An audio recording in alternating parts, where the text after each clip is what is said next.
puderem abrir a Bíblia de vocês, no livro do profeta Jeremias, logo depois de Salmos, Isaías, Jeremias. Tem Eclesiastes, mas logo depois do profeta Isaías, vem o livro de Jeremias, Jeremias 29. Amém?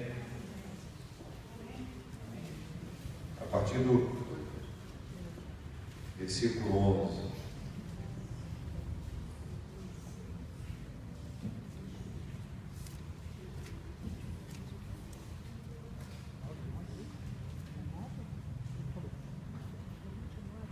Jeremias 29, 11, diz assim a palavra do nosso Deus: Eu é que sei os planos que tenho a vosso respeito, diz o Senhor, planos de paz, não de mal, para vos dar o fim que desejais. Então me invocareis e passareis a orar a mim, e eu vos ouvirei. Buscar-me-eis e me achareis quando me buscardes de todo o vosso coração. Serei achado de vós e farei mudar a vossa sorte. Congregar-vos-eis de todas as nações e de todos os lugares por onde vos lancei, diz o Senhor, e tornarei a trazer-vos ao lugar onde vos mandei para o exílio. Amém? Amém. Os irmãos podem ficar sentados. Senhor Deus, Pai querido, Senhor, graças te dou, Deus, por essa oportunidade que me é concedida, Deus, de trazer a tua palavra, Deus, a tua mensagem para a igreja, Deus. Senhor, te manifeste aqui nesse lugar, nesse momento, Deus. Faça o seu querer, o seu mover, Deus. Que nada tenha poder de impedir aquilo que tem preparado para o teu povo. É o que eu te peço, agradecido sempre, em nome de Jesus. Amém. Glória a Deus. Amém? Está frio hoje, né? É engraçado como a gente tem mania de reclamar, né? Assim. E muitas vezes a gente reclama até com muita razão. A vida do cristão, ela é cercada de provações, tentações e provações, tomando cuidado a gente não misturar o que é uma provação com uma tentação, né? A provação vem de Deus, a tentação vem do diabo. Creio que os irmãos já têm conhecimento disso. Mas ainda assim Deus nos prova. Deus nos prova para fortalecer o nosso caráter, para desenvolver a nossa experiência, para mostrar para a gente que tem que haver uma esperança, a esperança na coisa certa. Eu gosto muito do livro de Jeremias, já preguei diversas vezes sobre esse versículo, também em 30, 33. Deus estava chamando o povo naquele momento. Aquele povo havia perdido as casas, os empregos, os campos, tinham perdido tudo, tinham sido levados ao cativeiro.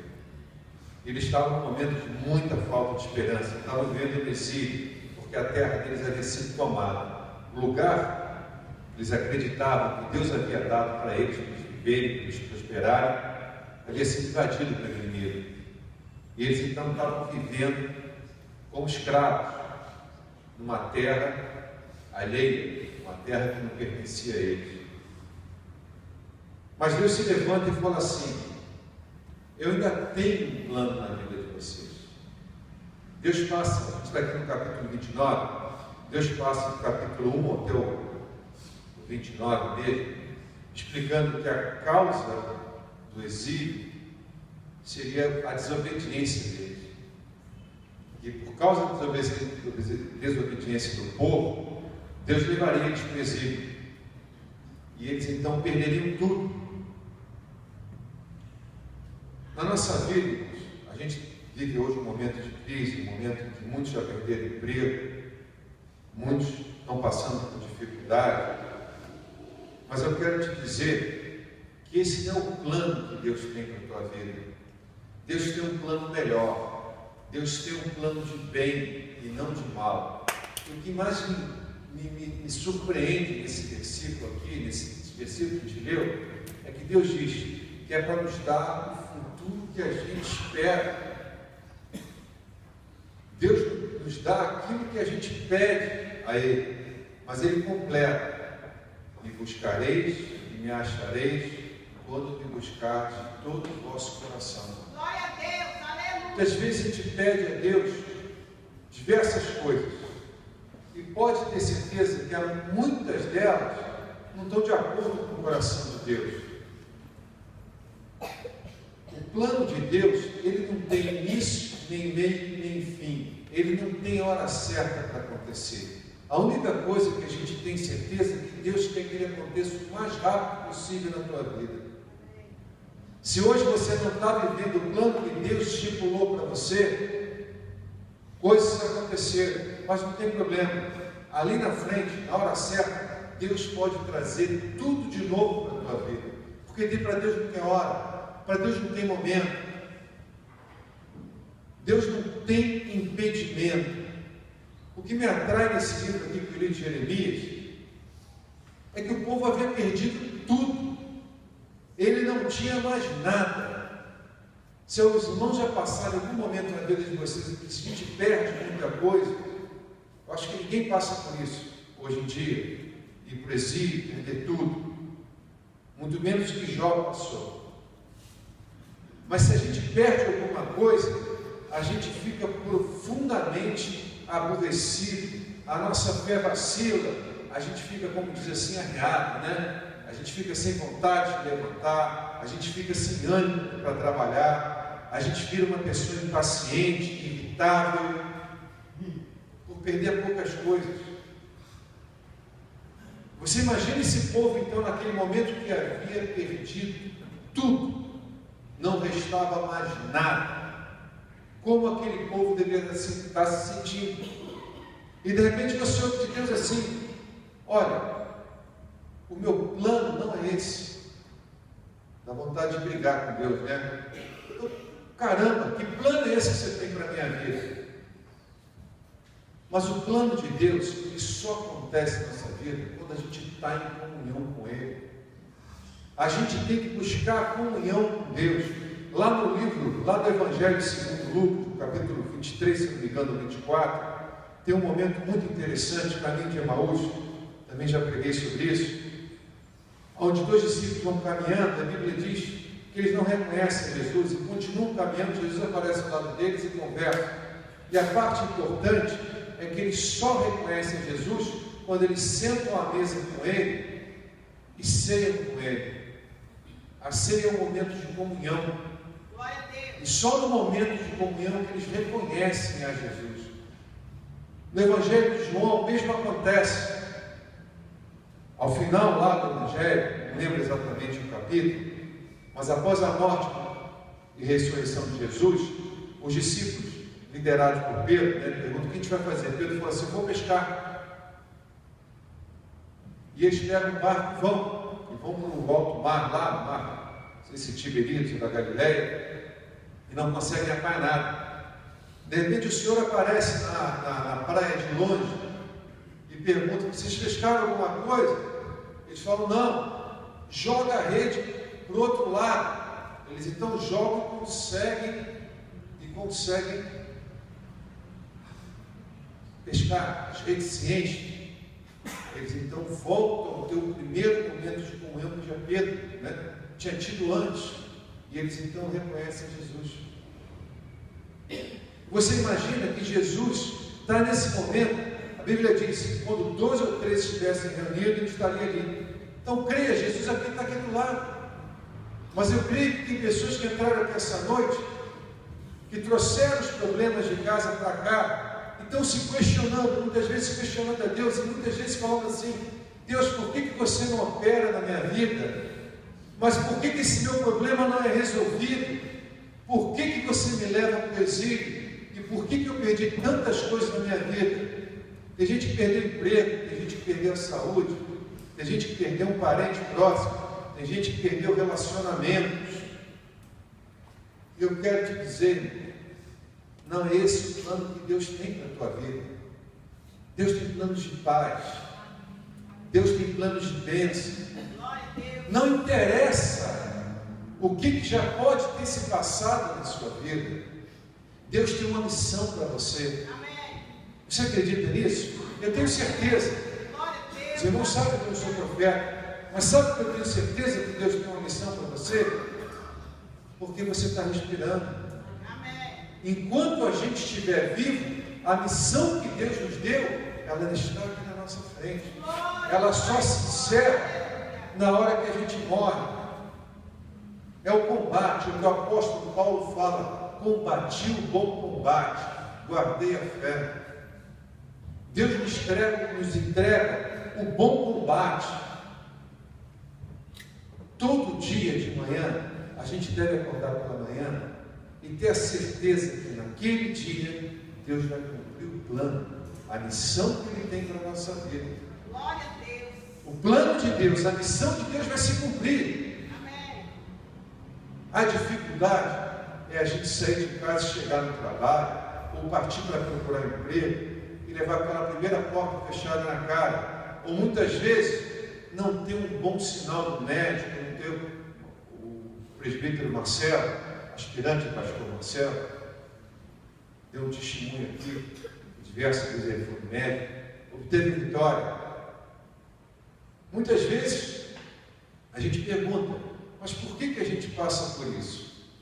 Mas por que eu tenho que ir ao médico para resolver um problema de uma doença? Mas por que Deus deixou que eu perdesse o emprego, eu perdesse a minha empresa? Olha, a luta, o combate, ele existe. Tenha certeza de uma coisa: Deus não quis que isso acontecesse, Ele permitiu. Ele permitiu porque a maioria das vezes a gente dá brecha, ou de uma maneira ou de outra. A gente permite que o inimigo entre na nossa vida. E a Bíblia é clara: ele veio para matar, roubar e destruir. Eu costumo brincar, não necessariamente nessa ordem. Primeiro ele rouba, depois ele destrói, depois ele mata. E você tem que estar muito atento para não deixar ele entrar na tua casa, na tua vida, na tua família e fazer esse estrago. O Antigo Testamento ele é cheio de simbologias, né? As coisas acontecem de uma forma real, lá aconteceram de uma forma real, mas ele serve de simbologia para a vida atual. Você percebe que aquele tempo foi exatamente o que aconteceu. O inimigo, que naquela época era um inimigo de carne e osso, com armas, lanças, espadas, cercou, invadiu, roubou e destruiu. A cidade foi destruída e os bens, os pertences foram destruídos. Depois levou cativo para levar à morte. Mas Deus se levanta através do mesmo profeta que havia dito que aquilo aconteceria e diz assim: olha, isso aconteceu sob a minha permissão, porque nada acontece sem a permissão de Deus. Mas não é isso que eu queria. Esse é o simbolismo. Olha para a tua vida. Eu não sei o que está acontecendo, mas tenha certeza, não é isso que Deus quer. Não é esse mal, não foi isso que Deus planejou para a sua vida. Não são esses os pensamentos que Deus tem para a tua vida, para as nossas vidas. Deus opera de diversas maneiras. É necessário que ele creia, em quem ele creia. Perdão, fugiu agora o texto, mas está em Hebreus 11, que ele é galardoador daqueles que creem. O aspirante a pastor Marcelo falou sobre isso. A fé é o firme fundamento daqueles, me ajuda aí, das coisas que não se veem. É necessário que quem se aproxima de Deus creia que ele é o galardoador daqueles, certo? O que é o galardoador? É aquele que presenteia. A consequência da fé é o presente de Deus, é o favor de Deus na nossa vida. Já parou para pensar o que é o favor de Deus? Muitas vezes a gente consegue as coisas que é necessário através do esforço. A minha Bíblia no Antigo Testamento ela mostra isso. Ela mostra o esforço de Davi, o esforço de Josué para conquistar a terra, o esforço de Moisés para retirar o povo do Egito. Apesar dos milagres, apesar da mão de Deus presente, havia o esforço do povo. É interessante que quando Moisés chega na frente do Mar Vermelho, Deus fala assim: por que você está orando a mim? Diga ao povo que marche. Depois Deus vira para José e fala: não temas e não te espantes. Da forma que eu fui contigo, fui com Moisés, serei contigo. Você vai liderar o povo a tomar essa terra. que eu prometi a Abraão, Isaque e Jacó. Ela é necessário combater. Mas muitas vezes a gente vê o favor de Deus presente, onde não é necessário fazer nada. Às vezes eu falo assim, é interessante a gente pregar sobre o Antigo Testamento, que mostra a luta e o combate. No Novo Testamento, você vê o favor de Deus na figura de Jesus. Jesus simplesmente cura, liberta, multiplica pães, como uma obra do favor de Deus. Você sabe que o favor de Deus, foi um pastor que falou sobre isso, vale uma vida inteira de esforço. Um momento do favor de Deus vale uma vida inteira de esforço. Isso também está no Antigo Testamento. Quem quiser ver o livro de Ruth. Ruth foi a nora de Noemi. Noemi era casada, tinha 2 filhos. E devido a uma fome, sai da terra de Israel e vai para a terra de Moabe. E ali o marido dela morre os 2 filhos. Os filhos já casados. Fica ela sozinha com 2 noras. E ela vira para as noras e fala assim: pode voltar para a tua terra que eu vou voltar para mim. Em angústia, numa época que não tinha nenhum tipo de assistência. A viúva, ela ficava na miséria completa. Mas Ruth não, falou assim: onde fores eu vou. O teu povo será meu povo, o teu Deus será o meu Deus. E ela volta para Israel com Noemi. E lá então, ela recebe o favor, o remidor. Engraçado, quem lê, porque Jesus é o nosso remidor. E lá ela recebe o favor de Boaz. Hoje eu estou bem com a memória, estou lembrando o nome de um monte de gente. Boaz então é considerado remidor, resgata ela e tira ela para a esposa. Então assim abençoa a vida de Ruth e abençoa também a vida da sogra dela também. Quem quiser ver isso também, vê o favor de Deus operando na vida de Esther, a rainha, lá no exílio. Deus favorece o povo de Israel através da vida de Esther, quando ela pede ao rei. É interessante o favor de Deus. É importante o favor de Deus. Mas como a gente alcança o favor de Deus? Como que a gente alcança os planos de Deus para as nossas vidas? Irmão, não tem outro jeito. Sem comunhão, a gente não vê a glória de Deus na nossa vida. A desobediência, o pecado, significa se afastar de Deus. Todas as vezes que a gente fala em pecado, os pregadores têm o hábito de quantificar o pecado. Dizer que o pecado é que você tomar uma cerveja. Muitas vezes tomar uma cerveja é pecado, sim. Quem não pode, não deve. O apóstolo Paulo fala assim: todas as coisas me são listas, mas nem todos me convêm. Eu vou possuir e não ser possuído. O problema é que os vícios, os maus hábitos, eles nos possuem, corroem a nossa vida. Então você tem que ser alimento na tua vida. Às vezes você fala assim: eu não bebo, eu não fumo, eu não me prostituo, mas você permite que maus hábitos possuam a tua vida. Isso é um pecado. E você não consegue se libertar.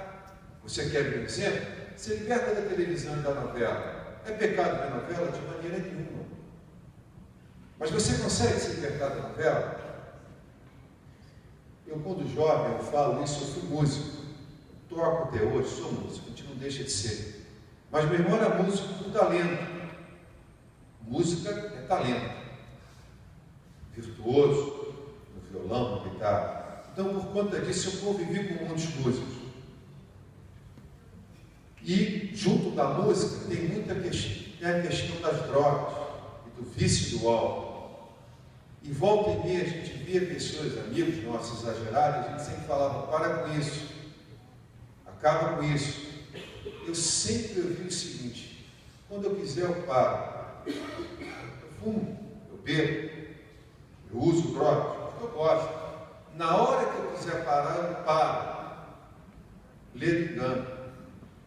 Porque na hora que você quer parar, aquilo já te dominou, já te possuiu. E não é só, é fácil de falar assim, né? Mas eu citei um exemplo normal. Você quer ver outro exemplo? Você reparou como a gente come? Sabe, hoje em dia a gente come demais. Você sabia que isso faz mal? Que isso é um vício? E fala assim: para. Eu fiz uma dieta. Eu não sou gordo, mas por causa da minha idade, eu acabei ganhando mais peso e tal, fui no médico, resolvi perder peso. Estava com 91 quilos, cheguei a 85 quilos, porque o médico mandou baixar e tal, questão de gordura abdominal. Como é que é difícil? Para de comer aquele doce, para de tomar Coca-Cola. O crente adora falar mal da cerveja e do vinho, mas para com a Coca-Cola. Eu me lembro que o pastor lá da Metodista Grande, divertidíssimo, lógico que eu falava isso em brincadeira, ele falava assim, no paraíso tem que ter duas coisas, no céu, a minha mulher e Coca-Cola.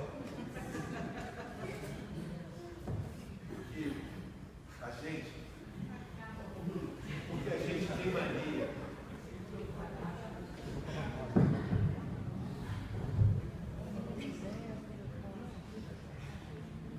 Oi. Para com a Coca-Cola. Mas, pastor, a Coca-Cola não faz mal. Você que se engana. Faz mal pra caramba. Você sabia que a quantidade de diabéticos aumentou estupidamente? Porque a ingestão de caloria hoje em dia é absurda para as pessoas, né?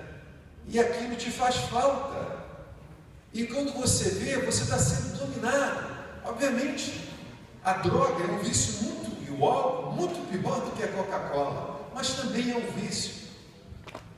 E você vê a questão da televisão, também é um vício. Eu me determinei. Eu estava ficando viciado em novela. Porque eu saio do trabalho, eu vou para casa. Não tem essa. Vou para casa, eu vou para o culto, eu vou para casa. Ainda saio, está cansado. Às vezes eu vou menos ao culto que eu deveria e vou mais para casa. Aí você chega em casa, minha filha, minha mulher, meu filho está na faculdade, liga a novela.